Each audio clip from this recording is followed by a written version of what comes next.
আজকে যে শ্রীমায়ের যে গল্পটা বলবো সেই গল্পটা হচ্ছে শ্যামাপুকুরে। ততক্ষণ বলবো রাধে রাধে, জয় গৌর, জয় নিতাই। হ্যাঁ, আজকে শ্রীমায়ের যে গল্পটি বলবো সেটা হচ্ছে শ্যামাপুকুরে। দক্ষিণেশ্বরে বাসকালে ঠাকুরের শরীরে যা হয় মা তা বুঝতে পারতেন, সেই মতো রান্না করে দিতেন। নহবতের ঘরে আবদ্ধ থাকলেও সব সময় তার মন পড়ে থাকতো ঠাকুরের কাছে। সব খুব আস্তে ঠাকুর কিছু বললেও সেখানে থেকেই তিনি তা শুনতে পেতেন। ঠাকুরের ঘরে কত ভক্ত আসছে, কত ধর্মকথা, কত কীর্তন, কত আনন্দ হচ্ছে।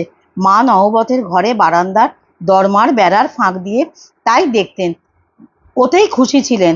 কত উদার তার ছিল মন। নিজের স্বামী বলে শ্রী রামকৃষ্ণের কাছে অন্য ভক্তদের চেয়ে বেশি কিছু কখনো দাবি করেননি।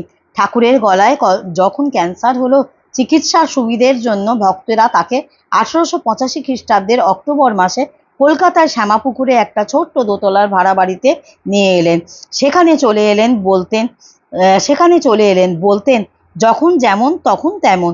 ঠাকুর দোতলায় থাকতেন, মা রাত্রে থাকতেন দোতলারই একটি ছোট্ট ঘরে।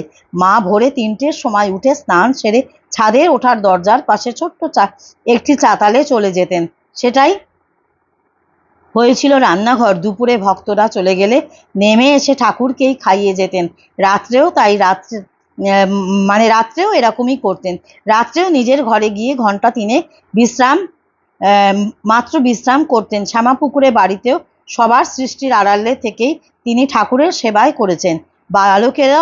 ঠাকুরের বালক ভক্ত লাট্টু ও বৃদ্ধ ভক্ত বুড়ো গোপালদা তাকে সাহায্য করতেন। এরা দক্ষিণেশ্বর থেকে মায়ের কাজেই ছুটে ছুটে সাহায্য করে এসেছেন।